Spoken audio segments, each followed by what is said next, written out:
La protection de l'environnement est également au centre des préoccupations du salon Millésime Bio, un salon professionnel consacré au vin bio, un marché de plus en plus porteur. Et depuis aujourd'hui, à Montpellier, près de 500 exposants sont réunis pour parler de cette filière d'avenir. Présentation avec Émilien Jubineau et Pierre Trouillet. Ce salon commence par une grande pièce, une vinothèque œnothèque qui est consacrée à la dégustation. Tous les vins présentés par les 470 vignerons du salon sont offerts à 2000 professionnels qui vont aller jusqu'à mercredi de bouteille en bouteille.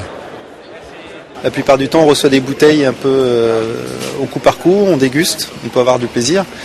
Moi, ce que j'aime bien, c'est goûter une bonne cinquantaine, une bonne centaine de vins, et puis de voir celui qui va vraiment flasher et ressortir du lot et apporter une particularité qu'on attend. Là, ce coup de flash, vous l'avez eu déjà ou pas? Je l'ai eu sur quelques-uns, ouais. C'est un salon qu'on aime bien chaque année, et voilà, on fait des découvertes. Bon, ça prend beaucoup d'ampleur, c'est de plus en plus grand, il y a de plus en plus d'exposants.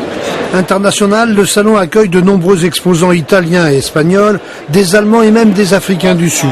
De nombreux acheteurs européens sont aussi présents, mais aussi des Japonais, car le vin biologique s'exporte à plus de 60% de sa production.